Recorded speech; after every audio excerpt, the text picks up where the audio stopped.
Welcome to another episode of Chasing Labels. I'm your host, Stephen Billings, and with me, as always, is this guy that you can't see but you can hear, Andrew Cabral. What's up, man? Yes, indeed. Yes, indeed. We are back once again for another fun-filled episode of Chasing Labels. I kind of wanted to put that like sound effect in there at one point in time, but I figured, I heard it on the radio yesterday. I heard David Bowie's Changes, and I've always liked that little like changes. I always like that. 123 episodes in, spine number 123. Do you think we would have had sound effects by now? But no, we make it up as we go. I could do sound effects, I guess. I could throw a laser beam every once in a while. Like, pew, foghorns and like vuvuzelas and But I don't try to do too much editing if I don't have to. That's very true. Don't make it hard on yourself. We can just always make up the fun stuff on our own like we like to do. But yeah, this is it's going to be an interesting all over the place episode this time when it comes to announcements and stuff. We are in like the first official week of November. We've got the Vinegar Syndrome stuff. Severin's gearing up for their Black Friday sale. We know Vinegar Syndrome's gearing up for that Black Friday sales. There are other companies that are going to have Black Friday sales as well. It's going to be a sale-filled month again. Yeah. Damn. How are you doing? How are you feeling about all that? I'm feeling tired already. My life just keeps me tired all the time. I got a baby. A baby's walking now, and she's just moving around.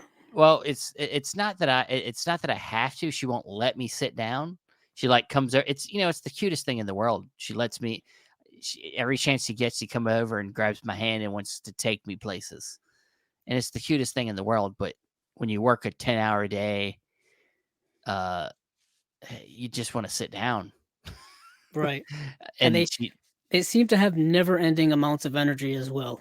Yeah, she's like the Energizer Bunny. She's enjoying it that she can walk now, but I need her to play on her own for a little bit just to give me a break. I know, but they need constant entertainment, constant stimuli. Yeah, I guess in a way, adults need that too. Maybe I need stimuli in the bed. Yeah, like, you need to get some sleep. I need to the bed, the sleep. But yes, a lot of stuff to go over. We're on spy number 123, if we didn't say that at the top. So, all right, let's do this thing. Where are we starting? Yeah. So, let's start just randomly, I figure. Where do you want to start? Oh, we do have some news. We've got some news stuff first.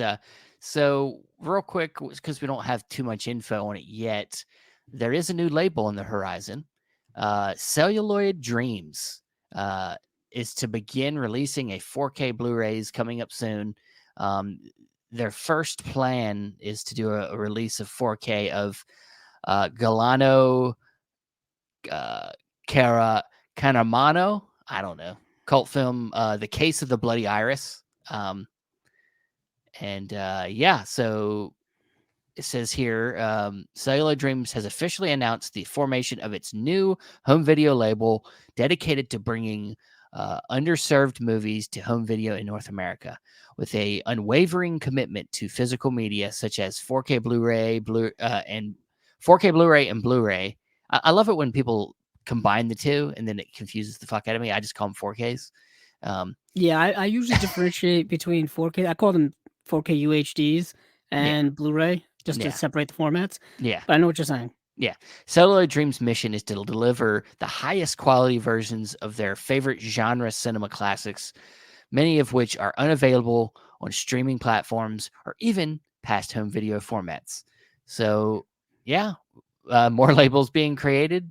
It's almost hard to believe that more people are making more labels. Like it's kind of crazy. Yeah, and they have a whole they have a whole not long article here, but a little thing on Blu-ray.com if you want to read it.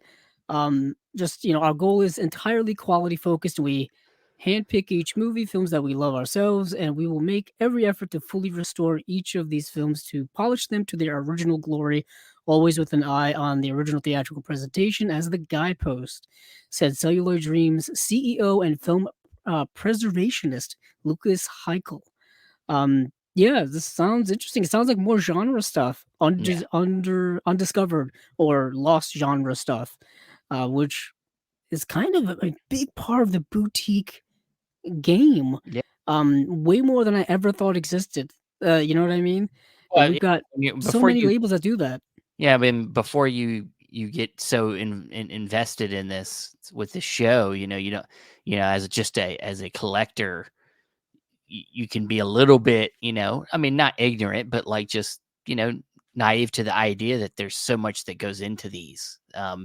And yeah, I mean, it's a big undertaking to rescue some of these films. And yeah, it says here that look for releases starting early 2024. So Cool.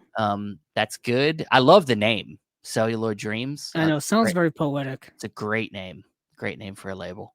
I kind So of wish I stole that name for something else. Like that's a great podcast name. yeah, that could be a Yeah. great podcast name. Yeah.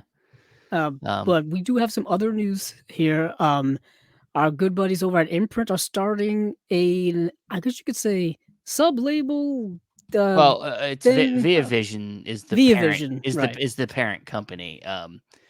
But they are starting a new kind of line with their Imprint, which is Imprints. They're kind of, I guess you would call it you know uh, their main line, their boutique line. So they're doing another boutique line that goes along with Imprint called Imprint Asia. Yes. So obviously primary focused on Asian films, and that's not just, of course, China or Japan, but that's Indian films. You could there's a lot of countries in Asia. Yes, there are. So It's a very large continent. yes, But as we've seen with many other boutique labels, be it Eureka, be it Arrow, be it Shout Studios, everyone's dipping their toe into the Asian film market, really, or yeah. just movies. Whether it be stuff from Golden Harvest, stuff from the Shaw Brothers, stuff from a lot of the Hong Kong action films of the 80s into the early 90s, all that Well, stuff seems to be really in the honestly, forefront. we were kind of talking about this briefly before getting on here. I'm a little afraid that we'll be going into that crossover game as we do with so many labels around the world, and people kind of re-releasing things that have already been released again. And that's not a bad thing if in the part of the world you're in, it's hard to get them releases and get them for cheaper, the good price. So this will be good for availability, but also, the more I think about it, there are probably so many movies that just are not highlighted in all these different cultures. And this is an opportunity to really delve deeper into the catalogs of some of these studios. For like Japan, yeah, they have a rich history of film studios, and so does India. India has a really rich history. You could see some Bollywood stuff, maybe. Bollywood, I think, is like the second biggest Yeah, movie industry in the world outside of Hollywood. yeah. Um, and the one thing I understand what you're saying, Steven, you know, the last I'm not gonna say that's the last thing I need, but I don't need to see the same Bruce Lee films re-released again. I was, Well, I was at I the think Umbrella already did that, yes, so but I I'm just don't. I saying think you're safe in the there. Australian area, yeah. But I was using that as an example of movies that we've seen released. What Yeah, 3, 4, 5 times already, just on Blu-ray and now All 4Ks. that Jackie Chan stuff. Oh, yeah, Yeah, I mean, I was at I guess, the Criterion sale did end up starting on November 6th this year of 2023. So I was there, yesterday, and I saw that Bruce Lee box set, the yeah. one that Criterion's putting out. I'm like, and all those movies that we talked about when it was announced have already been released. And heck, Steven, I think you have all of them or most of them. Yeah, I mean they've been released 3 or 4 times in Yeah, different ways, whether it and was then, through yeah. Shout or through, obviously Eureka, what's yeah 88 Films, I mean, those yeah. areas of the world, Arrow just did that new box set, so and then Arrow just did that new box set. Coincidentally, I was looking at the Bruce Lee box set while I was there. I have it already, but I'm like, "Yeah, Arrow just re-released these again." So it's like it's like we're seeing just a that, lot of kind of yeah. cannibalism within the boutique label industry, for the lack of a better term. Sounds very graphic if you think about it, but I'm just saying you see a lot of that, and that's just the way the industry is, I guess. Everybody's trying to make money off of something that's popular, so therefore, they're Well, gonna put it I out. mean, You know what I mean? of course, the difference that always happens with these things are not only the physical nature of the release itself, you know, different artwork, different ways to give it to you to display it, but of course, what's inside of it, other than the films, can really set these releases apart. That Arrow set apparently has got a really vast, amazing extras package on it. So that would sway me. I mean, I want to get that eventually, but it's just not a priority at the moment. So, Oh yeah. I you mean, know, we've been talking about this, I think, since the dawn of this yeah, podcast, the different additions from different um companies in different parts of the world, which ones are better than the other. Like for example, I was looking at I'll go back to what I was just talking about. Criterion put out the Blu-ray edition of The Trial. yeah, And they put out their Blu-ray edition of The Servant as well. And the the Blu-ray edition of The Servant, the Joseph Losey film from Criterion, is relatively bare bones compared to the one that we got. Stephen, I know you have the release. Is it Studio Canal? Studio Canal. Yeah, Studio Canal, which is a just loaded edition that's in 4K as well. So it's like those things, like you were saying, those I think are the things that always matter to me. I've said Yeah, it all the time. To me, what is the quantity and quality of that quantity over, loyalty to a specific brand, which I know some people have a certain loyalty and whatnot. Um, but with Via Vision, and Imprint, we know they put out a quality product. They do have a few um kind of teases of what they're going to be releasing actually. Um yeah. They have an image here of a lot of different things, Well, and yeah, they have them listed out. It yeah, says here, already working on some of the biggest Asian licensing partners in the market. The new brand will be launching with a host of key properties, including Rui Kiwi's 2023 box office mega hit Lost Stars, Larry Yang's 2023 action comedy Ride On, starring Jackie Chan, and the 2023 sci-fi epic The Wandering Earth 2, starring Andy Lau. All names that people are probably familiar with. And in addition to what I just said, new release slate, there will be ongoing classic releases with new restorations and extras produced for physical media collectors, including Chen Cage's The Emperor and the Assassin from '98, Farewell My Concubine from 1992, Sui Hark's The Legend of Zoo from 2001, Keith Kume's The Sea is Watching from 2002, co-written by Akira Kurosawa, and many more to come. So yeah, it looks like they've got some things lined up. yeah, yeah. Seems like it's been in the works for a while. So, you know, they've been doing. You know, they did the Zhang Zhimo, and he's done some of his Oh work in yeah, that. That's I'm probably so jealous you have that set. By the way, well, don't be don't be jealous. no, no, I shouldn't be. You I shouldn't be. shouldn't be while I'm surrounded by things that I can no longer fit on my shelves. But I guess you can never have enough. Don't be jealous. Just buy things when you want them. Okay, that's No, I'm true. just kidding. I'm just kidding. That's bad advice. But yeah, man, it looks it's another place where we Imprint's been pretty impressive at just their catalog being very interesting and consistent and with a kind of I think focus on features. That's I think that's their Yeah, strength. You know, w- they do usually really good extras packages for their releases, and yeah, totally agree. But yep, moving on from there, I guess we'll go into some of the announcements of this week. Let's just go to Kino. Why not? okay. We'll do Kino right away. They only had a few things. Some things had just got some extra details from previous announcements, but something that's brand new that they announced on Halloween is yes, Halloween, very Halloween related, Halloweeny, is the Guillermo del Toro movie Mimic is getting a 4K UHD release, says coming next year. So they have 365 days to play with next dude. year. I don't. I'll believe it when I see it. This will be out next Halloween. I'm putting that in print now. This will be out next Halloween. There'll be some post like 5 months from now, like unfortunately, something happened with the supervision of this and blah blah blah. It's delayed. It's gonna be some Yeah, stupid bullshit. but make sure we get Del Toro's I know I'm being negative. I'm sorry. I'm yeah. tired. Have you seen Mimic? Yeah, yeah. I have a Blu-ray of it. That has the director's cut on it. Nice. Uh, I know the movie was um, first of all, it came out in 1997, so it's an early Guillermo del Toro film. I think Yeah. it's the movie he did after he did his Spanish language films of, um, Cronos and The Devil's Backbone, and then I Yeah. think this was like his Hollywood premiere, I Yeah, I think. believe so. Yeah. Yeah. Yeah, it's dealing with alien with, like, alien It's a creature, it's a giant creature feature. cockroaches, Yeah. creature feature, starring, Mira Sorvino, um, Charles S. Dutton's in the movie, Giancarlo Gianni, Josh Brolin, F. Murray Abraham, Norman Reedus, super young Norman Reedus is in the movie before, oh goodness, before Boondock Saints, way before Walking Dead and all that stuff. But yeah, this is a fun, like you said, creature feature. Yeah. Yeah. It's Super, yeah, super cool movie. I haven't seen it in many years, like probably over a decade.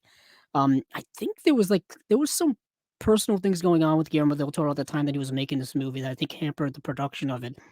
I think his father got, like, kidnapped by, like, Mexican gangsters or something, and he was dealing with wow. that whole thing. Okay. Um, yeah, it was quite a time. This was no, he actually did this before he did Devil's Backbone. So this was after Chronos. Yeah, he did Chronos in '92, then Mimic, then Devil's Backbone in 2001, then Blade 2, Hellboy, and then onward his career went all the way up to Oscar winning.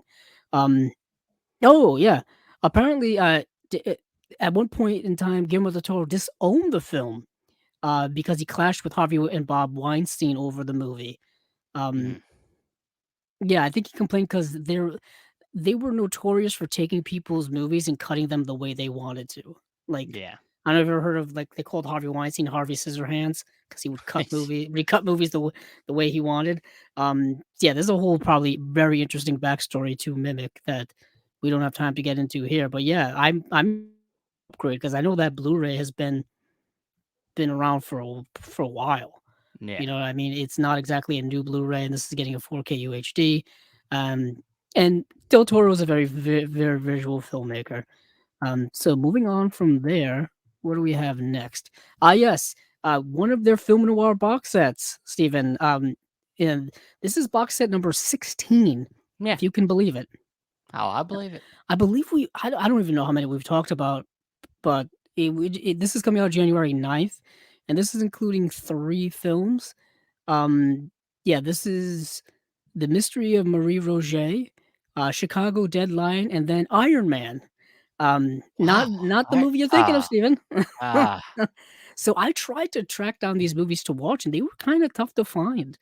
I did get to see Iron Man, though. It's actually I think it was on, YouTube of all places.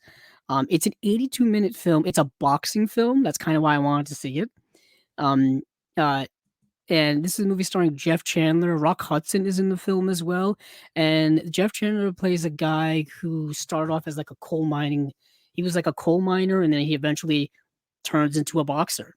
And what happens is his wife kind of keeps pushing him to, uh, like, to continue fighting so that he can make money, so they could have, like, like, money to live on and stuff like that, because they come from a very, like, impoverished background, and he just kind of pushes himself to the extreme, and the more he gets into the world of boxing, just the more it kind of erodes him as a character and as a person.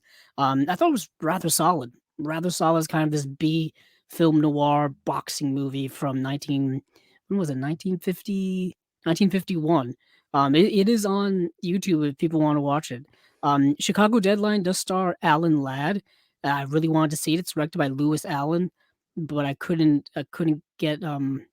find it. Donna Reed is in the film as well. She was in It's a Wonderful Life, the, love interest of Jimmy Stewart in that film. Um, but yeah, so that's something if you've been collecting these all along, um, let us know how they are. I'm still stuck on trying to get volume 3. Steven, I know you've given up. I feel like I just Yeah. can't do it anymore. I got 5 and then all these like, you know, you know, actor centric ones and like the western ones and like it's just too many. What It's I'm just concerned about it's now, yeah.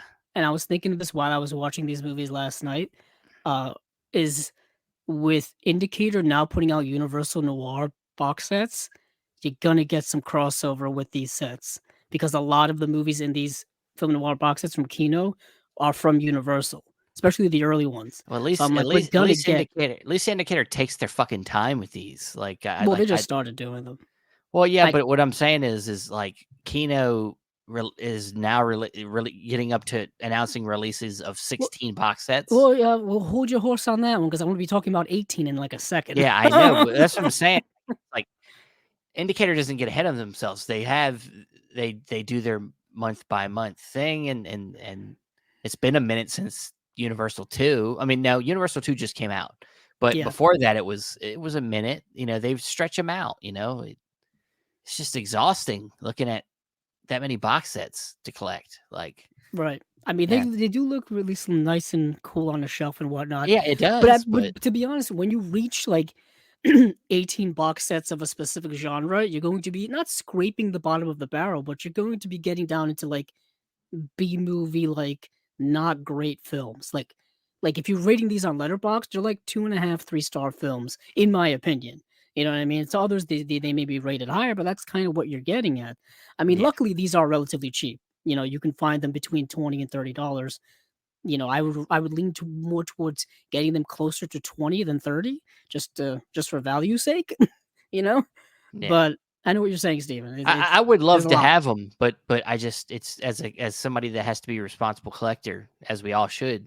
It's just hard to you know to put so much focus on this one thing. It's just so much. I mean, obviously they're going to probably be hanging around for a long time. You Mm, know, they're I not d yeah. one to sell out anytime soon. But I do like that, they're starting to tell us that these are from brand new HD masters from 2K scans. They're getting audio commentaries now, so they're putting more effort into them. Unlike some of the earlier ones, which kind of don't have any of that really. They didn't even tell us what type of masters these are from. So at least they're getting better with doing that. But moving on from there, we got a bit of not a creature feature, but one of those like animal attack films, yeah, kind of. This is kind of Maneater of Kuamon from yeah, 1948, starring Sabu. Sabu, I believe, is the tiger. Wendell Corey's in the yeah. film. Um, yeah, it's exactly what you think it is. Well, it's Ghost in the Darkness. You know, it's Yeah, like that, yeah, it's kind of just like that. just with the tiger.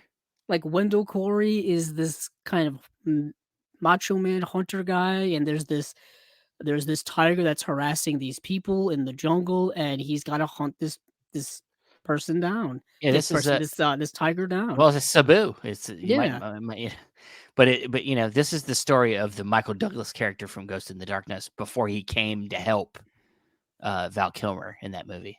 That's what this is. that's exactly what That's this the is. story I'm coming up with. Yeah. Yeah, it says a doctor hunts a vicious man-eating tiger that terrorizes a native jungle village. In time, the doctor experiences a personal change when he accepts their native customs and beliefs. Kind of. So you're getting, I guess, a little Dances with Wolves plus Ghost in the Well, Darkness. Michael Douglas wasn't a doctor in that movie, so Yeah, no, that but kills my idea. it's exactly what you think it is. It's fine. It's fine. I wouldn't really rush out to see it. If you can find it streaming somewhere, perhaps like a YouTube or a Tubi or something like that, then it's probably worth maybe your time. If you're a fan of Wendell Corey. But speaking of film noir, Steven, this is volume 18. Wow. I don't know why they skipped over 17 when it comes to these announcements. But coming soon on Blu-ray. We don't really know when. Could be sometime next year, I assume. We've got another 3-movie box set: City of Shadows, Crash Out, and Finger Man.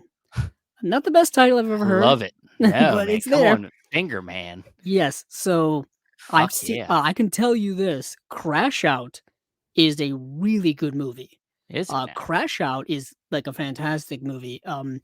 1955, starring William Bendix, Arthur Kennedy, and it's a prison escape movie.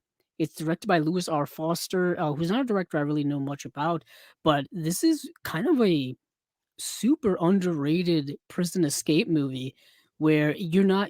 It starts off like the beginning of the movie is the prison escape, and then you're just following these criminals when they're out and trying to like stay hidden. They're trying to get to this mountain to get a huge stash of cash that's there. And the acting is really good. The situations are really tenseful and suspenseful, and you don't really know like who's get like who's gonna survive, who's gonna double cross somebody. It's really great. Yeah, it's this is the description on Letterbox. Convict Van Duff engineers a large scale prison break. The six survivors hide out in a forgotten mine working near the prison, then set out on a long, dangerous journey by foot, car, train, and truck to retrieve Duff's bank loot. It's like $180,000, which is a significant amount of money. For then, yeah, yeah. Yeah, back then and now, en route as they touch the lives of regular folks, each has his own rendezvous with destiny. Yeah, William Bendix is a really great character actor. People may not know his name, but they probably know films that he's been in. He was in Hitchcock's Lifeboat. He was in Woman of the Year, the George Stevens film. He was in The Blue Dahlia and The Glass Key, both kind of film noir staples, in my opinion. He was in They Drive By Night. So just a great character actor who really stood out in this movie. Really, really good. Then Arthur Kennedy is an actor that um, when I think of a modern day Arthur Kennedy, as I was watching this movie last night, he reminded me a lot of Kiefer Sutherland. I don't Hmm. know. Just the way in which he looked, his on-screen presence, the way he pronounced his lines, like reminded me a lot of modern day Kiefer Sutherland. But Arthur Kennedy's been in like High Sierra, The Sentinel, The Man from Laramie. He's been in a ton of movies. Elmer Gantry, another kind of I apparently I've seen 18 movies that he's been in. So Hmm. well, what do I know? I've seen so much of his stuff. But yeah, Crash Out, really good movie. I believe Olive Films put this out on Blu-ray back in like 2013. That edition's probably out of print since they no longer exist. This is just a re-release by Kino in this box set. So this is definitely a highlight of this box set. Um, yeah, definitely highly recommend Crash Out. Watch it any way you can. I think this was another one I saw um on YouTube. So so yeah, very, very good. And then we've got another release here that has already been announced, but we got more details. And this is The Outside Man, not to be confused with The Inside Man, What? No. the 2005 Spike Lee uh, movie. Have you seen that movie, Of Steven? course. Yes, I Yeah. have that on Blu-ray actually. Clive Um, Owen, Denzel. yes, Clive Owen. It's Spike Lee doing like a bank heist movie, which you never see him do movies like that. He always does, like, cultural-based films, really, you know? Um, like Malcolm X and, even Chirac, cultural-based movie, Bamboozled as well. Um, yeah. What was the why am I blanking on his most famous Do the Right Thing. I was, like, blanking on one of my favorite movies of Yeah, his, that Do the Right one Thing. he did that Yeah, everybody likes. that everybody knows of, and then I've actually done a Blu-ray review of the Criterion Blu-ray on this channel. um, on this Chasing Labels channel. But back to The Outside Man. So The Outside Man is an interesting movie. Um, it's directed by Jacques Deray, starring Jean-Louis Trintignant and Margaret's in the film, Roy Scheider's in the film, Angie Dickinson's in the film. And what happens is Jean-Louis Trintignant is an assassin. He gets hired to do a job. He in the beginning of the film, he does that job. He comes to the United States to assassinate some guy. And what happens is he goes back to the hotel that he was staying at to like get his stuff and leave. You just committed a murder. You may want to leave the country. But apparently, he's already been checked out. All of his stuff is gone. So what the heck is going on? Well, comes to find out, someone's now trying to kill him, and he's got to escape this guy who's hunting him down, portrayed by Roy Scheider, is the dude trying to hunt him down. So he's basically like a fish out of water in Los Angeles, trying to like figure out one, stay alive, and two, trying to figure out why somebody's trying to kill him. What was the connection with this job that he just performed, and all this kinds of stuff. Um, I say that, and it sounds like, oh, this must be a really nice, like, cool 70s thriller. It's kind of bland and a little bit boring, unfortunately for me. I don't know why that's the case. Maybe it's something lost in translation when it comes to Jacques Deray trying to make an American film. He doesn't quite have that sense of pacing or excitement to do so. You know, it's like that's what I find it I found myself kind of being bored with it. And the movie's only an hour and 44 minutes, and I thought it dragged a bunch, unfortunately, but it's fine. It's kind of a fine film, and that's The Outside Man. Um, I think that yeah, that's is there more when it comes? Nope, that's it when it comes to Kino. Yep. So where do we go from here?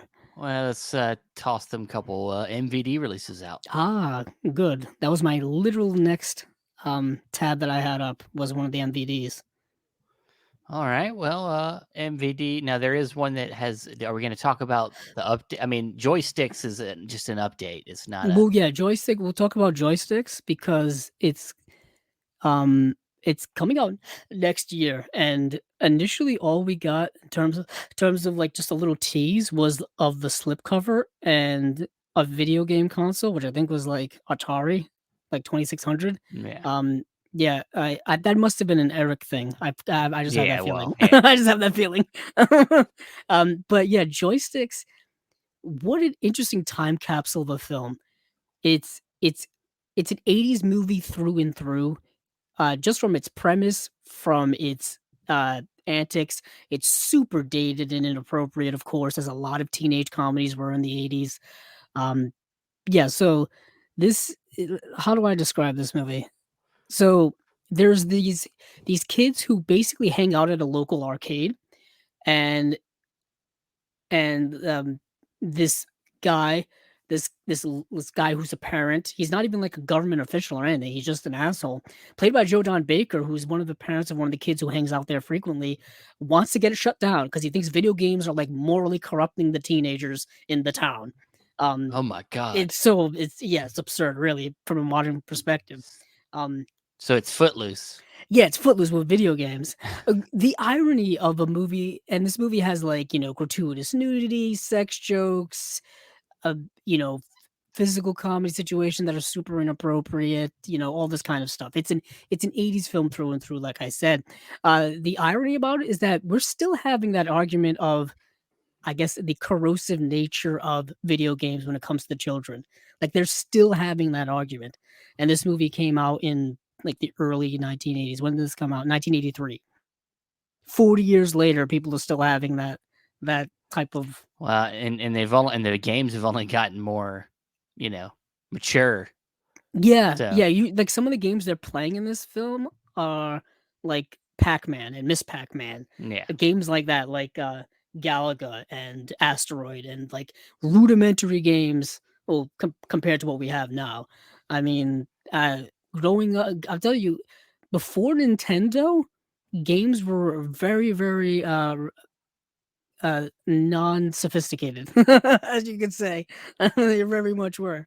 Before Mario showed up, things were rather unsophisticated, but it does bring you back to a certain time and certain, you know, feeling of community within an arcade setting. Growing up, going to the arcade, being in that environment, feeling the energy, playing on the machines, all that kind of stuff is really thrust into this movie. Yeah, the movie's, like I said, it's fine, it's ridiculous, it's over the top. It's in the same vein as like Revenge of the Nerds and Animal House and even something like Rock and Roll High School or something like that. It's in that vein. It's not a great movie, to be honest. I think that's kind of why it gets a little lost amongst all those more well-known 80s comedies. Yeah. It is available to watch, I believe, on Tubi right now. So if anyone's interested, give it check it out. But go in forewarned, it's 80s through and through.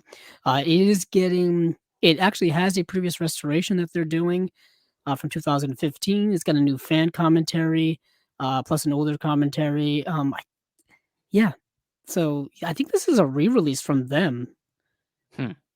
I'm not quite sure. I should probably check. I should probably check. Um, but yeah, what's the second one that we have, Steven? Hardware Wars. Yes, The 1978 Star Wars knockoff. yes, it is. It's a 13-minute Star Wars parody movie, budget of $8,000. I do want to get back. So, Joysticks was released on Blu-ray in 2015 from Scorpion Releasing, through Screen Archives Entertainment, limited to 1,000 copies. Um, Damn, that's super limited. But that's why it's getting a re-release now. But back to Hardware Wars. This movie, you can watch this on Tubi right now. I'm pretty sure it's on YouTube. It's gotta be. And it's about as low budget as you could ever imagine. um, it's a truncated story of Star Wars done with the most, like I said, low budget means. It's so funny and ridiculous and dumb. Like the droids are like vacuum cleaners, and like you can see the strings hanging from like model, like the Millennium Falcon is an iron that they just like fly around on a string. Chewie is like a Muppet that looks like like Cookie Monster. It like, you know what I'm getting. It's I do. 13 minutes long. Apparently, George Lucas in 1999 in an interview said it's his favorite Star Wars short film parody of all time. That's its claim to fame. But there have been tons and tons of Star Wars short films that they've made over the years. Um, it's kind of just incredible how much like extra fan stuff's been made about Star Wars. So this is one of them. And this is Hardware Wars. It's kind of interesting. They're selling this as a full release for a 13-minute short film. That's a tough sell to buy, Stephen. It better No be matter how like fun it is. $10 or something. I don't even know how much it would be, because and it's not like, and you get like a couple of cuts of the movie, but it's not even like, yeah, for me it's not quite worth. This is coming out February 20th, actually, for those of you interested. And of course it doesn't even give me what I'm looking for. But yeah, yeah, it doesn't even have a pre-order price yet, so I couldn't even tell you what the pre-order price is. So that's it from MVD. Moving on, All right. Well, we got how some other about stuff. how we kind of mentioned the BFI? I think a few releases Yes. from the BFI. BFI. So yeah, BFI had a few releases, some new stuff, some stuff that I don't even think has come out in theaters yet. So we will see. First up here is a documentary coming on February 19th on Blu-ray from the BFI. Is a documentary about Werner Herzog called Werner Herzog Radical Dreamer. And it's a documentary about the the master filmmaker, author, poet, truth seeker, explorer, brand, meme, actor, lauded voice Whoa, artist, doomsayer, legend that is Werner Herzog. He's now 81 years old. Wow. really? Yeah, I didn't know he was that old. It's But old. yeah, he's had a legendary career going back, I think all the way back to the 60s, maybe. Um, but yeah, he's had many of his films are well known in pop culture. I don't have a lot of his movies. I gotta get more of his stuff, especially his older stuff. His version of Nosferatu from the 70s, I think, is really great. Coincidentally, BFI has a whole box set of his movies, which is really not, which is really good set. I know Shout Studios has put out two box sets of Werner Herzog films. Stephen, I think you have the first one, don't you? I do. That second one doesn't look like the first one, so it really pisses me off. Yes, the second one was just the same cover art of the first one, but in a smaller set, and they just gave it a blue tint. Yeah. It's the same picture of Werner Herzog, the same side profile. We covered it here on Chasing Labels when it was announced. Yeah, kind of a little bit disappointing. I know the BFI set has a couple of movies different than the Shout Studios set one does. Um, but yeah, there's so much to say about Werner Herzog that you can't really put into a few minutes here. But this is a documentary about him. Um, yeah, he's a cult filmmaker, a cult figure. His documentaries are like freaking dreams. He has a Also, whole one about just like a like underground caves. That's just like a wonder and stuff. It's amazing. What are you gonna say, Steven? also an actor. Yes, and also an actor. Yeah. Um, he showed up in the first season of The Mandalorian. Yeah. He's never seen Star Wars, but he was in that. He's in that. He was He in wants Jack to see the Reacher. baby. He was in Jack Reacher He for a was in minute. Jack Reacher, the first one with Tom Cruise. Yeah. He played a rated R villain in a PG-13 movie, and I thought it was so brilliant. Yes. Like he was so villainy, like evil villainy in that movie that he didn't know what type of movie he was in. Brilliant, absolutely brilliant. But yeah, this features a lot of people who appear and I guess talk about Werner Herzog, including Joshua Oppenheimer, Robert Pattinson, Patti Smith, Carl Weathers, Vim Wenders, and Chloe Zhao. Um, yeah, if the first pressing comes with an illustrated book, with writing on him and stuff like that. So that sounds fascinating to me. Next up is a movie called Beautiful Thing, um, coming out March 19th on Blu-ray. This is a really interesting coming of age film from 1996. Um, this movie is kind of right up my alley in terms of like coming of age, existential crises for for youth culture, and finding yourself, trying to figure out yourself at such a crossroads of an age, you know, teenage years, really.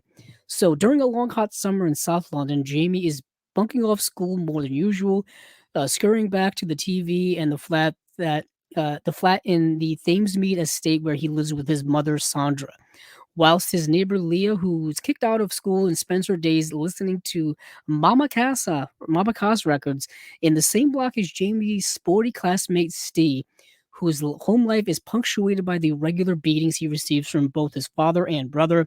One night, in a bid to escape the violence, Steve takes refuge in Sandra's flat and sleeps head to toe with Jamie. As Sandra struggles with a job promotion and her relationship with her hippie boyfriend Tony, Jamie and Steve gradually discover their affection for each other. The affection being um, coming of age type stuff, sexual awakening and stuff like that. Realizing that they're both having these sexual feelings for each other. You know, what does that mean? Not only for them, but how does it also relate to the society in which they live in? It's the mid 90s. Mid 90s are a lot different now than they were back then when it came to public's perception of homosexuality and gayness and queerness and LGBTQ plus stuff. Very different world compared to now, in many cases. So the movie is a very interesting time capsule piece for them. Very well acted by everyone involved in this film. Really great coming of age film. Really, really good movie. Awesome. Glad to discover it. Yeah. Let's see. Let's see what the next one is. Um, oh yeah, Scala movie I did not get to see. This is coming out January 2nd. Um, yes, this is. Let's see. Trying to read what the. It's a movie clips kind of thing. It's archive footage, eye Yes, yes, popping yes. movie clips, and acid crazed animation, and some famous names coincide to tell stories of London's infamous, That's what it is. Yep. influential Scala cinema. So, Yeah, it's another. It's a documentary about the Scala Cinema in London, with its cracked marble floors, resident cats, and mysterious extrasensory rumblings. The Scala The Scala was magic and a refuge from the violence of Thatcher's Britain. So you're getting obviously probably a lot of political, cultural stuff surrounding this theater and when it existed and what it meant to people and all this kind of stuff. That's just the assumption I get. This is loaded with special features, um, which is really cool to see. Just tons of new stuff. I believe this is a new documentary as well. Yeah, from 2023. So this is a brand new movie. Next we have, I believe, another documentary, Getting It Back, the story of Simandi. In the racially turbulent UK of the early 70s, a group of black musicians came together in South London with a common love of rhythms and message of peace. Simandi, with the dove as their symbol, combined jazz, funk, soul, and Caribbean grooves to form a unique sound. Despite success in the United States, they faced indifference in their native Britain, becoming disillusioned and disbanding in 1975. But the music lived on. Very interesting.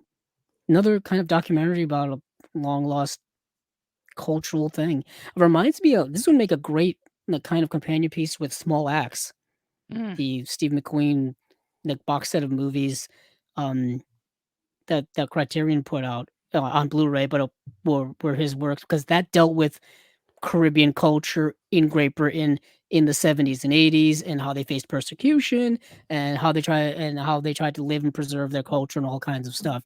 So that would be kind of cool. But moving on from there, we've got an actual narrative film. We've got ah, a movie that I've seen, The Eternal Daughter.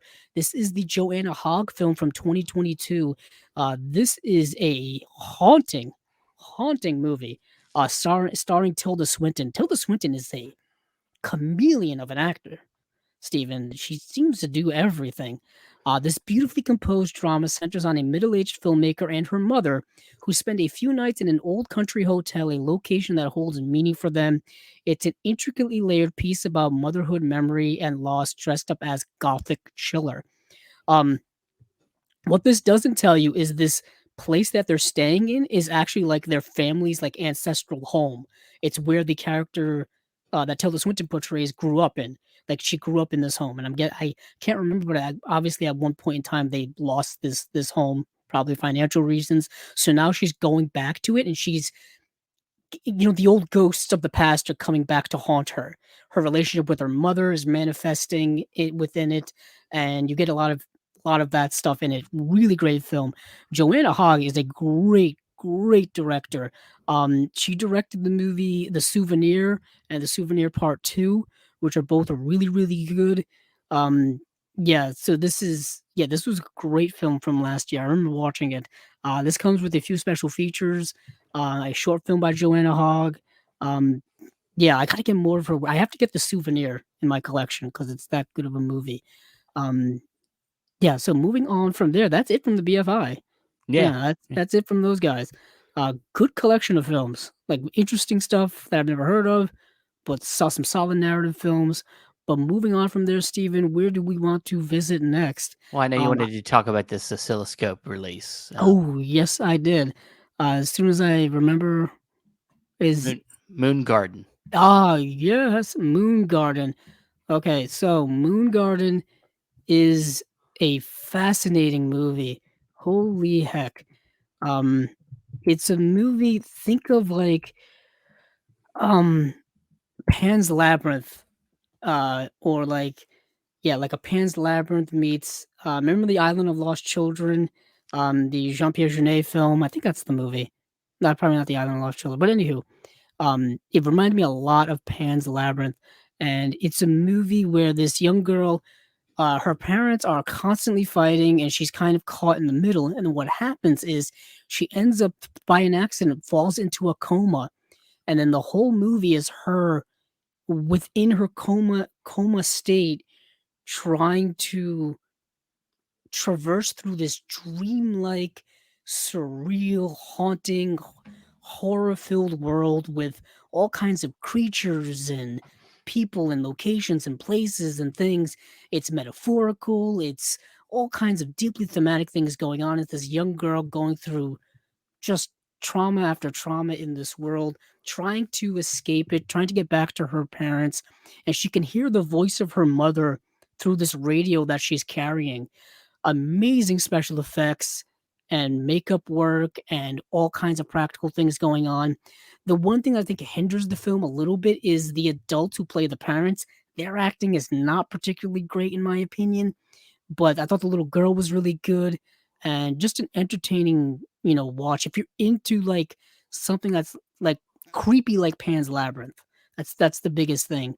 Really good. It's from our buddies over at Oscilloscope. Um, yeah, it's a solid movie in my opinion. Um, really haunting, really got to me. And anytime you've got a movie where it's got, a child dealing with the life and death situation when it comes to health and anguish of the parents and the innocence of a child being threatened, it hits you. I'm pretty sure you as a parent would feel particularly harsh about the movie, or it would It hit you harshly. well, yeah, it's stuff that didn't bother me before bothers me now. When it comes to films of this ilk, you start to when you're starting to raise a child, you start to um, you know, see things through their eyes a little bit more, and and yeah, it becomes and not that it makes me not want to watch stuff like this necessarily, but it definitely kind of like gets to you a little bit more. You maybe find it to be a little bit more emotional, not Mm, scary but emotional. yeah.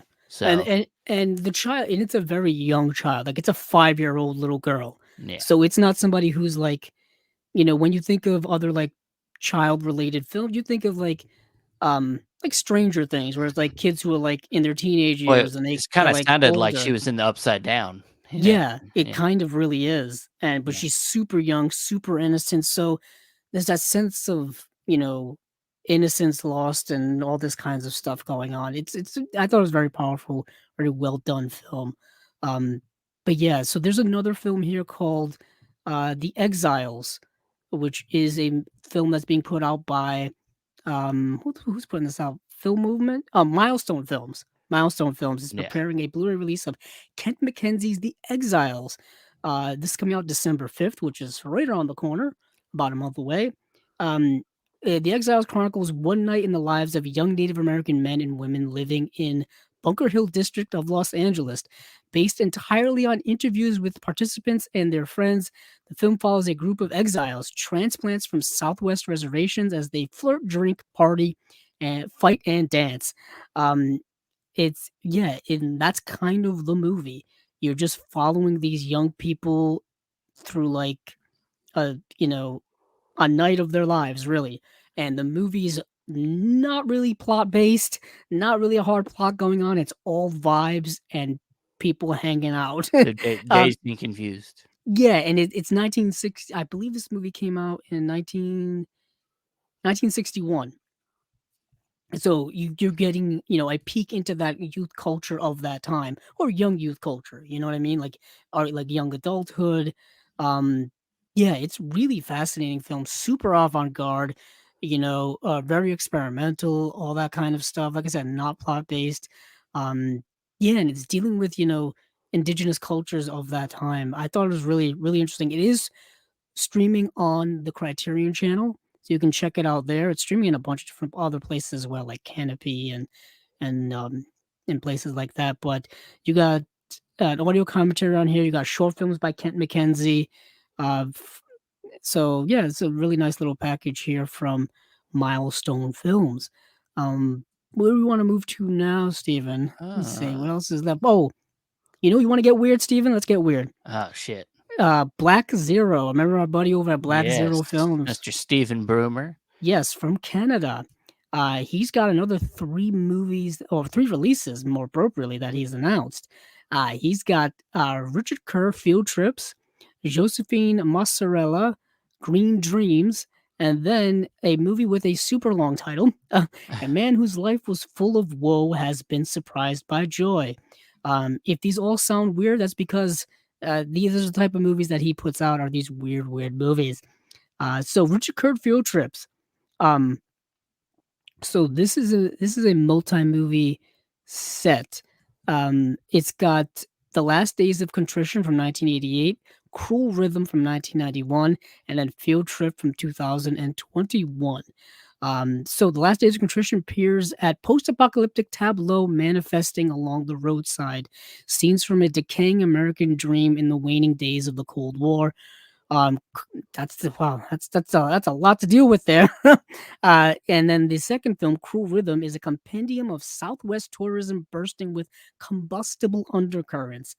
Uh, wow, I don't even know what that is. And then 20 years later, the field trip is made from crumbled photographs taken on earlier trips. Field trip is an exercise where subject and form are joined in an embattled abstraction, flags and signs of restlessness bleeding through the arcs and ridges of Kerr's violent abstraction.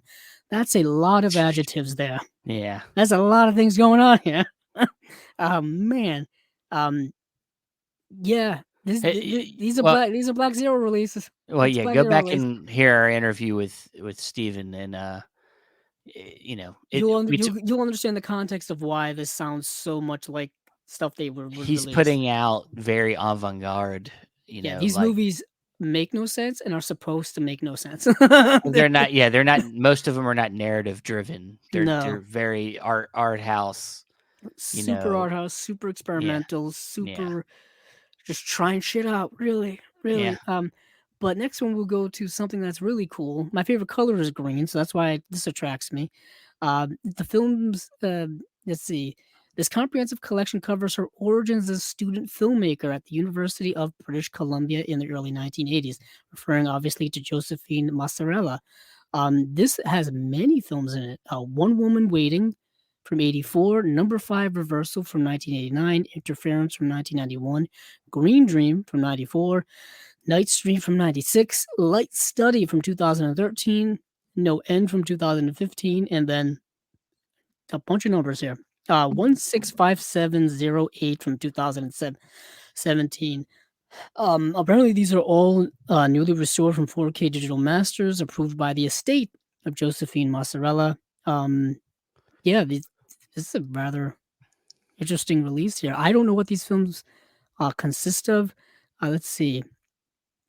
Let's see. Her maturation as an artist concerned with figure and landscape, and her triumphant return to filmmaking in the 2010s, Mozzarella's ecstatic, poetic, eco-feminist cinema explores the relationship between figures and setting, between word and image, between material fact and evanescent experience. I haven't heard the word evanescent since the band Evanescence. Ah, Um, you listen to that band, Steven, back in the day? yeah, Did you they ever got have an emo phase? I'm they got asking you. that one song that I know. Bring Me to Life. Yeah, the R- Daredevil It was on movie. the soundtrack for Daredevil. Yeah. I'll say I was a huge Evanescence fan back in the day, and still am to Who this day. who wasn't? I know that early 2000s like alternate rock emo music. Hoobastank, It's something Hoobastank, else. Hoobastank, Something man. else, man. Damn, I love that one Hoobastank album. Yeah, That one. their first one. The I first one, yeah. mean, The only one, really. I mean, was there any other ones? I don't remember. I I don't didn't think there follow them too was. much. Crawling in the Dark. That Okay. was that song, wasn't it? The reason. Yeah. Oh, that was their other Got one. no That reason for they me. overplayed that song to Yeah. no end on the radio. Dun, dun, dun, dun, dun. That one piano. Yep. Yeah. They're still around. Well, Um yeah, they're stanking around. Sticking Yeah. around. Or So moving on, that's the second kind of collection of films from uh Black Black Zero. Zero. I almost lost my mind there. So the third movie, a man whose life was full of woe has been surprised by joy, is about transformations of imagery through collage and montage, about history as transformation, about eros as transformative power, and most of all about the transformations of the self. It rejects modernity's inhumane technological order and seeks to reconnect the body and the self. This sounds very yoga-esque, Stephen. Ah, yes. Sounds like some type of meditative mantra, if you will, or something dealing with kind of the connection between body and mind, body and soul, all of those things. Um, yeah, this movie came out in 1997. I think all of these are limited to about 1,000 copies of piece. Um, Yeah. yeah, tell you the artwork on these are look amazing. Like this looks like a stained glass window. The one for this Yeah. movie Yeah. That's looks what it really looks like. beautiful. But All right. that's it from Black Zero. Let's see. Before we get to Vinegar Syndrome, I do want to talk about um the Severin release, The right, first one. Steven? The first Yes, of the this is sale. Severin release number 1. Yes. Yeah. Yeah. So we got, you know, different release styles. Severin likes to kind of slowly release their sale releases, and the first one they're releasing to us is 1989. Good year. The Church. Uh, this film I believe was co-written by Dario Argento. I believe, right? Yeah, I think he's either presenting it. I couldn't really. Let's see. The Church. When did Yeah. this movie come out, Steven? 1989. Very good Yes. year. Yeah, good. Yeah. Hmm. Let's see. I Yes. believe he's a writer. Yes, he is credited as a writer, as one of the writers on here. Yeah. Yes, an old Gothic cathedral built over a mass grave develops strange powers that trap a number of people inside, with ghosts from a 12th century massacre seeking to resurrect an ancient demon from the bowels of the earth. You know what that happens? You know what? It happens. From the shit of the earth, Yeah, apparently. when you're building churches over mass graves, you build anything over a mass grave. Have we learned nothing from Poltergeist? I What don't know, happened? but this image is disturbing. Yeah, the trailer for this is disturbing. Yeah. So if you go to I'm pretty sure it's probably on their website, but if you go to their Facebook page, Severin, they have the trailer for this movie, and it looks absolutely bonkers. It starts off with the Middle Ages, um, just weird stuff going on with like Templar knights massacring people, mass graves, beheadings, all kinds of stuff, and then you get like modern day demonic weird shit happening too. It's nuts. Um, yeah, this is very much up Not uh, Severin's corridor. yeah, it's not quite it's not a religious film. No, In I the wouldn't in say it's I maybe a don't think sacrilegious film. yeah, I was gonna say I don't think churchgoers are coming to see this. Even though it's No, called The Church, they're I like, know what a "Oh, title. ah, What a yeah, title. Um, yeah, but yeah, this will be part of their Black Friday sale titles. They usually release uh, mm, like leading up to Black Friday, they release these announcements of some of these titles that will be dropping. I know we'll be talking about Vinegar Syndrome soon. They've already announced some of their titles. They'll probably announce the rest of their titles on Black Friday once their sale starts. Um, but yeah, yeah, this looks absolutely bonkers. Um, can't wait to see what other crazy things they've got cooking for us.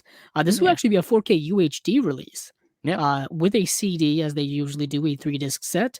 So yeah, that's what we've got so far. awesome, So awesome." let's see if there's anything else that I missed before we get to Vinegar Syndrome. Before we talk about their partner labels, because they didn't have any Vinegar Syndrome proper stuff. I think that's gonna be yes. That'll be it. So let's go over to Vinegar Syndrome. All right, so we have the partner labels, and I think you said there was only 11. This 11 just seems so minuscule to It's what we usually like usually 14. Yeah, it's usually like 14, 15. yeah, Like I said, with no actual straight up releases. I thought this was going to be an easier week in coverage, because they dropped on the 1st of November, which was a Wednesday, which is nice. But these were tough to find to watch, tough to find in terms of getting information on them, because a lot of them, some of them were newer stuff. And some of them were just stuff that wasn't streaming anywhere ever, probably. yeah. So, what do we have, Steven? So Deaf Crocodile's putting out a film called Benny's Bathtub. Then from CIP, Canadian International Pictures, we have The Christmas Martian, right in time for the holidays. Altered Innocence has got Fogi is a Bastard. From Decanologue, we have I Blame Society. From Canny, we have Journey to the West. Saturn's Core is putting out The Killing of Bobby Green. Dark Star is putting out Pig Killer. Yellow Veil Pictures is putting out The Runner. AGFA, American Genre Film Archive, is putting out Shredder Opus. Then Umbrella Entertainment's putting out Top Notch Detective. Factory 25 has got Warm Blood. That is it. That is it. Um, and Vinegar Syndrome is putting out some non-movie type of stuff. Um, they're putting out a 4 issue hard case of comic book collection of Maniac.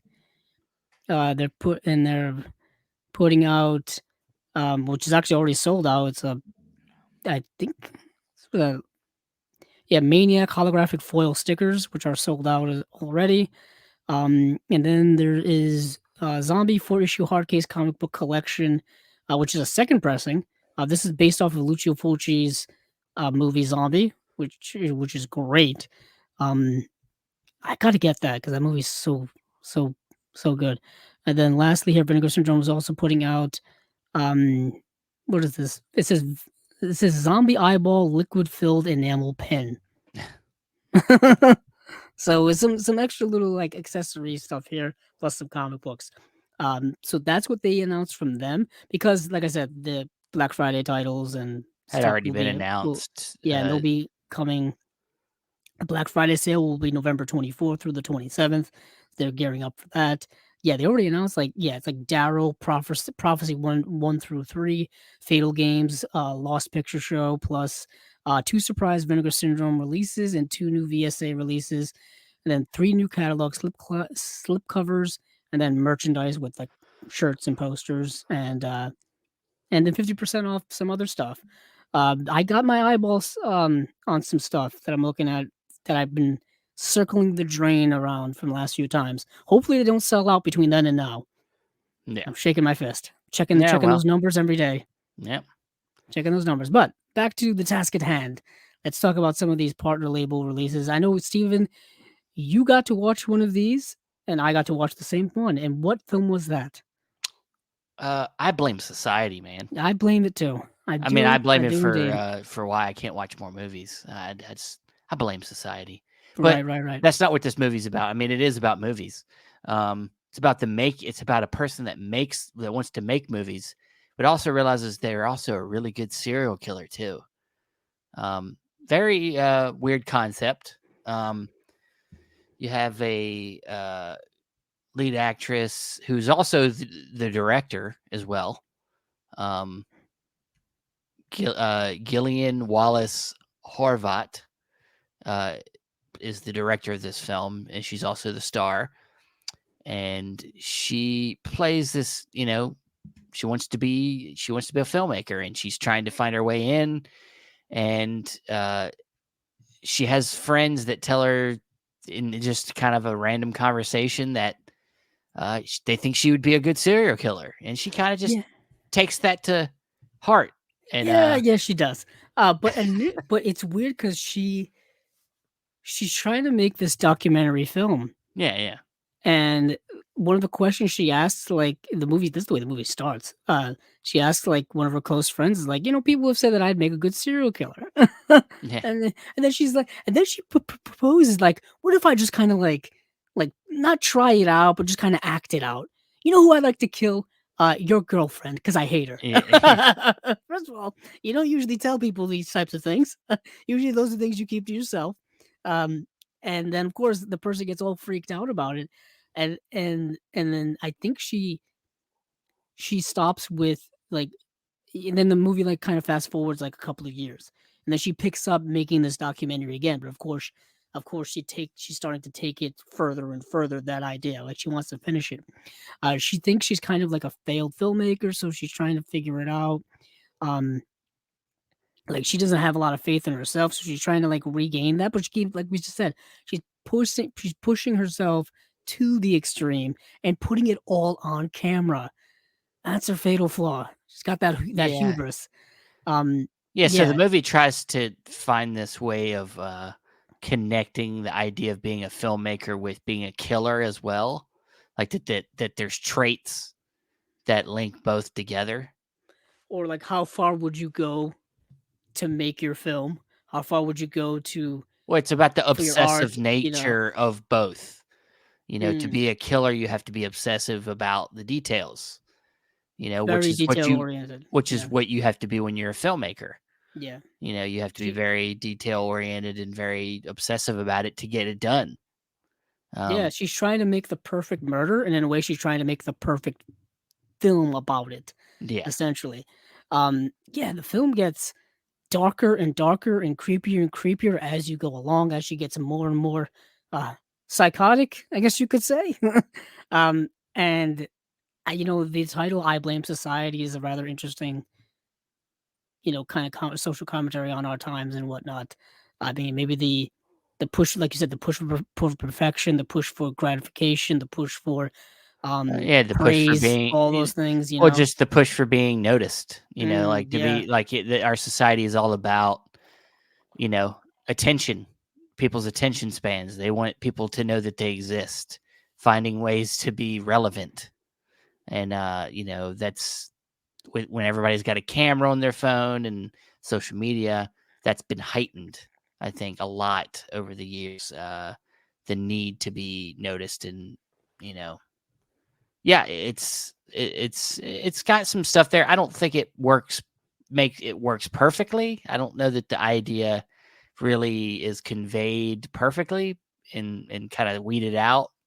But it's a watchable movie. yeah. It's yeah, It's got a very mockumentary type style to it. Like it's all told through her camera lens, like yeah, her recording herself, her recording other people, her recording her acts, all that kind of stuff. And there is, like I said, there is some weird dark humor in it. It stops becoming funny after a while. Um, Yeah, it's very much in the vein of, like, a Behind the Mask, The Rise of Leslie Vernon, and those types of, like, horror mockumentary, dark comedy types of stuff. It is available to stream on Tubi, on Canopy, Vudu has it for free, Shudder has it if you still have Shudder. I still have Shudder. Pops up on my bank account statement every month, and I'm like, "Oh, yeah, I still have Oh Shudder." yeah, I got that. Yeah. I got that. It's Uh, also streaming on Freevee, um, or yeah, and it's available to rent for like 99 cents as well. But if you have you can anybody can have Tubi. So yeah. they so there's that. I Blame Society. Now I got to watch a couple more of these movies, so I want to dive into a couple of these, see if I can sell Steven on some of these. Well, Uh, I watched the first 5 minutes of the Christmas Martian. oh, let's go. Let's cut over to there then. Why not? I love our guys over at Canadian International Oh, I love Pictures. them. I love them guys. Those Yeah, dudes are they're amazing. super awesome, super cool to talk to. I've got tons of their releases. Um, but this movie definitely is one of the most unique ones they've ever put out. Um, it is available to stream over on. Was it Tubi, Steven, that you I watched it? believe so. I believe so. Let me Yeah. see. I'm on my letterbox right now. Yes, it is on Tubi, but the version they have there is pretty unwatchable. And I'm not Yeah. just saying that as like an HD 4K UHD snob guy with a giant TV. I'm just saying it looks terrible. So whatever work they did to restore this must be amazing, first and foremost, because it's a low budget like TV children's program from 1970s Canadian television. Um, and it is every bit of that. It's wow. Okay, Yeah. plot wise, a Martian comes to a small town in Quebec and becomes friends with the town children. It's really only two children. He gives them candy to get the children into his spacecraft. It's not the best thing I've heard.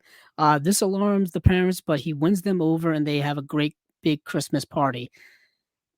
Kind of, not really. That's kind of not really what happens. Um, so there's the first of all, this movie has one of the worst English dubs you've ever seen. Hilariously bad English dub. That's fun right off the bat. Um, and it starts off very weird. These kids are like walking in this giant snowdrift field, talking about like Christmas and like playing around and like candy and like climbing trees and stuff. First of all, the whole movie is shot in like master shots. There's no hardly any coverage at all in this movie. It's so badly made. It's so badly made.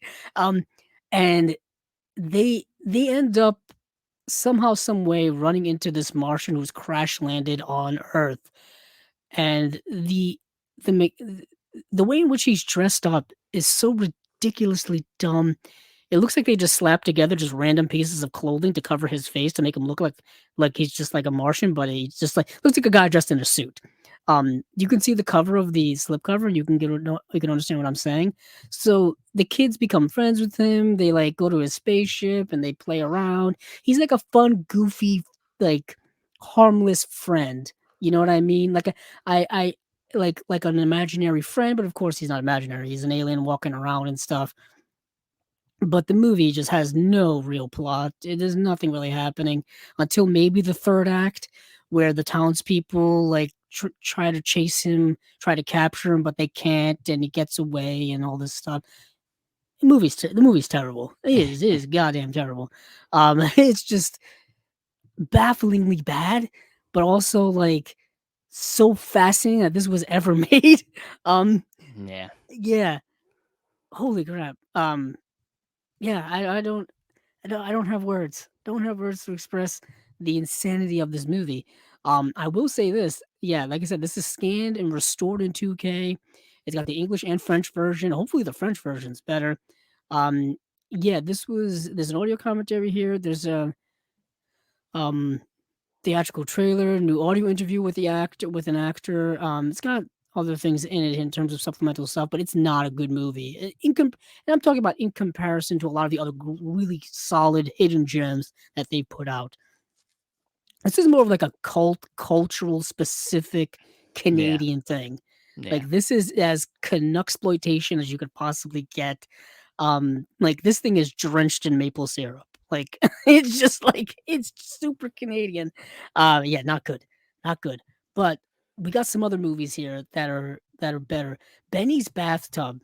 Dev Crocodile is putting out some really interesting, fascinating Eastern European cinema, and this is another one that I think is exceptionally interesting. Um, this was super tough to watch. I was telling Steven, it's tough to find. The Internet Archive, I think, has it, but the Internet Archive doesn't have English subtitles. It's some legal thing where they're like not legally allowed to have subtitles or something. It's super dumb. But anywho, I watched it in the original. Uh, I think it's Danish. Um, yeah, Danish language. So I was just watching it for the visuals because visually this animation is absolutely bonkers wild. It's about this boy who's taking a bath, and goes he goes down the drain into this weird, weird underwater sea world type of place with all kind of creatures and supernatural magic things happening. It's very much a children's program that you would see like a segment on Sesame Street. It just happens to run 41 minutes long. So it's a short film, you could say. Yeah, it's super psychedelic, super trippy, super weird. Right up my alley in terms of just weird stuff that I like. They compared it here to um is it they call it the Yellow Submarine, the Beatles film. They compare it to that here in the description. It's a super long description here, but yeah, it's a wild movie. It's like Dr. Seuss on acid. It's kaleidoscope colors and visuals. It's super weird. Like I that's all I could keep saying over and over again. 1971, tons of special features, a bunch of other kind of short animated stuff they've got on this release. Yeah, Def Crocodile does some great work. They just does some really cool, unique work.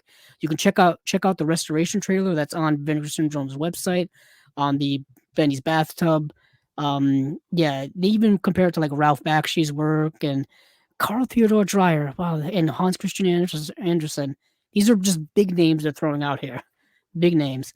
Um, yeah, wildly awesome. So moving on from there, let's go to something a lot more serious. Mm, Fogi is a bastard. What a title. That grabs you, doesn't it? I like it. I like it. And this is another one similar to what I was talking about before with Beautiful Thing. Um, but was that the movie from BFI? Yeah, Can't beautiful remember. thing. Yeah. Yes, similar to that, but this movie reminds me a lot of a Greg Araki film. A lot of films like Larry Clark's work. It's in that vein. So the premise of this film is um, set in Zurich during the early 70s and boasting a killer soundtrack that includes the likes of punk legends, the Stooges, and the Velvet Underground. Fogy is a Bastard is director Marcel Gisler's honest depiction of teenage infatuation and obsession. Um, Benny is a 15-year-old sensitive romantic, completely besotted, wow, that's a word, by the super sexy Fogy, the front man to local punk outfits, the Minx. The wide-eyed, seemingly innocent Benny, who begins his courting of Fogy with lovingly penned letters, is welcomed into the out gay punk musician's world of partying, playing gigs. However, as Fogy slowly drifts from an ambitious music career to the addictive world of drugs, a wedge slowly forms in their relationship, which leads to Benny becoming a quote unquote submissive dog in their relationship, and also leads to Benny supporting the lover with sex work. With its raw depiction of urban life, ghettoized youth, working class angst, and gay male sex without any compromise, Fogy is a Bastard is a must see for the fans of coming of age cinema and alternate queer teen sensibilities and aesthetics. Yeah, this movie came out in 1998, but it's set in the early 70s. But think of works like I said, Greg Araki, Mysterious Skin, and a bunch of his other works from the 90s that I've been talking about in the last few episodes. Larry Clark's work, like Kids, and some of the other stuff I've been talking about as well. Very like it's graphic, it's uncompromising, it's very bold in its depiction of this really, really how would I say this, Stephen? This relationship, which is The power dynamics in it are all messed up. You've Yeah. got a young underage boy being taken advantage of by an older aged man who's also got all of his own demons he's battling with, and he kind of draws this kid into this world of drugs and sex and debaucherous acts and things like that, to the point where he kind of for lack of a term, pimps him out as a sex worker in order to pay for said drugs and said alcohol and all this kinds of stuff. Dark film, dark existential film, really good film, powerful film, very well acted, very well acted. But yeah, I just wanted to warn people about that power dynamic in this film. It can be disturbing to many, abusive relationships and all kinds of stuff. But really good movie. Fogi is a bastard. Yeah, and Fogi, the dude is a bastard. Literally, he's a bastard in this movie. Okay. All right. So appropriate title, Glad, appropriate glad it title. didn't lie. All right. Yeah, title did not lie. And as soon when I was watching this, I was like, this has to be an Altered Innocence release, and it's an Altered Of Innocence course it release is. because Altered Innocence has been doing these types of movies, from the last little while. They've been getting into this world, with movies like Coming Out, and Wounded The Wounded Man, Man. Yeah, Wounded which is a Man is. astonishingly raw Yeah. film, Yeah. very raw stuff. I mean, they put out a copy of they put out a edition of Irreversible, which is also incredibly raw film from Gaspar Noé. Um, yeah, so this is very much an Altered Innocence release in every sense of that. But yeah, really good, powerful film, but it'd probably be disturbing to some. Let's see what else we've got here. Oh, so The Runner is a 39-minute short film that is kind of like an amalgamation of a series of music videos, which kind of caught me off guard a little bit. Yeah. So the premise of this is a strange, bloodied woman travels to a secluded rural town, and basically she starts giving into her urges to murder. And so when I'm watching, I'm like, oh, it's a short film about a slasher short, but it turns out it's more of a music video, with that being the premise of this music video, but it's a series of music videos combined into one. Very experimental, very interesting. This is from 2022. Coincidentally, a Greg Araki connection. James Duval is in a small role. Um, yeah, I saw him the other day on social media. He just had a screening for Nowhere, which just got a Blu-ray release, or getting a Blu-ray release, and he was at some type of screening for Nowhere, and they were doing a Q&A with him afterwards. Um, very just connection that came off the top of my head. Um, let's see. Moving on from there, Shredder Orpheus. I wanted to watch this movie so bad. No place on the internet or any place around had this available to stream or rent or anything. It's the Orpheus, play story, N- but done through like 90s it's Let's Shred Our Way to Hell. The Greek myth is reimagined as a post-apocalyptic skateboard rock opera in Shredded Orpheus. So it's the Orpheus Greek myth with skateboard rock opera. Come on, I needed to see this, and it just like it couldn't find it anywhere. So that goes to kind of a thing we've been saying. A lot of these movies, aren't available to stream, not available to rent on VOD anywhere. You can only find them on physical media. That seems to be a running theme throughout the show of chasing labels. Um, it's kind of what we do here, kind of expose, those things. But yeah, Shredded Orpheus sounds super cool. Yeah. Sounds super cool. Like it's probably shot on video, super low budget. It's probably bad, but just the concept of it sounds amazing to me. So now we've come to Umbrella Entertainment's Top Knot Detective. This is another film dealing with a mockumentary. So it's a mockumentary that unravels the story of Ronan Shuri Tatai. Uh, so it's about a fake show made in the early 90s in Australia. So this is not a real show. And it's called Ronan Shuri Tatai. And basically it's like the Hollywood true story of the making of this show. And it's its main actor who was kind of like this wild man renegade person, and it goes into like all the drama behind the scenes about it, all the drama that played out in the press and the news and like Access Hollywood type of stuff and Entertainment Tonight type of stuff and whatnot. The movie it drags out that premise way too long, and it kind of pushes it in terms of like what it that concept, that mockumentary concept, that true Hollywood story concept, and pushes it too far to kind of where it drags a bit. So it's fun. It's definitely, I like the premise of it, and I like the way, but it kind of, like I said, goes too long. And yeah, the main guy is Takashi Takamoto, is the main actor of this fake show, and the story kind of revolves around him and his career and life and what ends up happening to him and consequences and all this kind of stuff.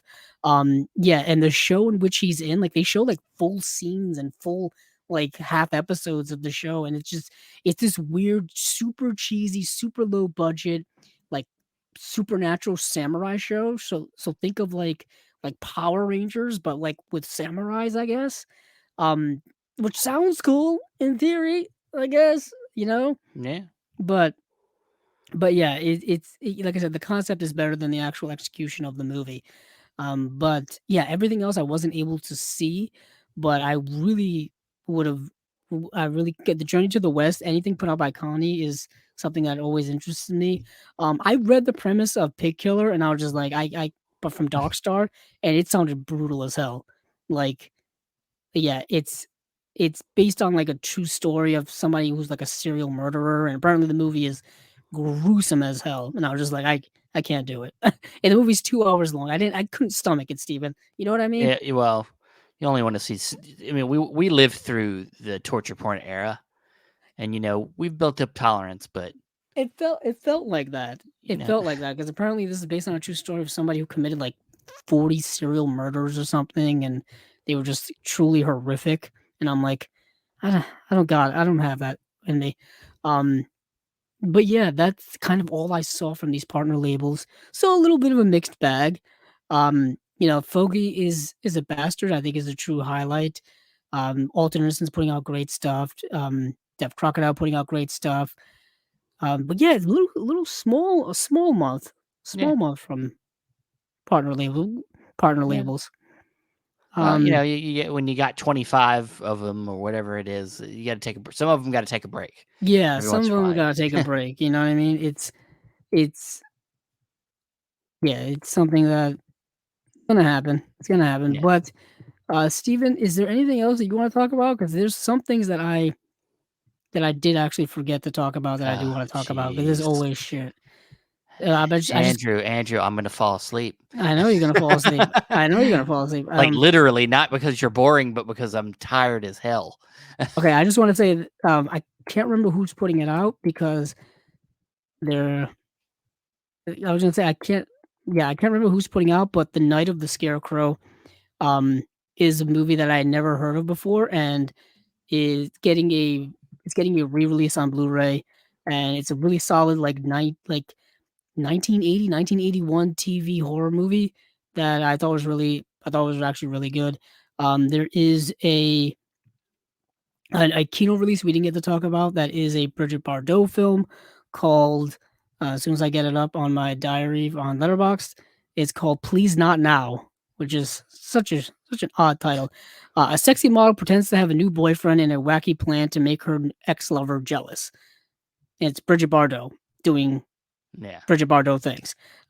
It's a 1961 film from her, so she's great to watch in the movie, but the movie itself's not so great.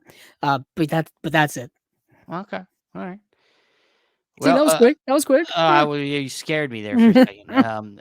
But one last thing I'll say is that though I'm not going to be intimately involved this year, Shelf Shock Rewind has been announced to be returning. And I believe, and this is how it's going to go down, but Celeste de la Cabra, who we just had on our unwatched pile, is taking my place, I believe, as like a co-host this year.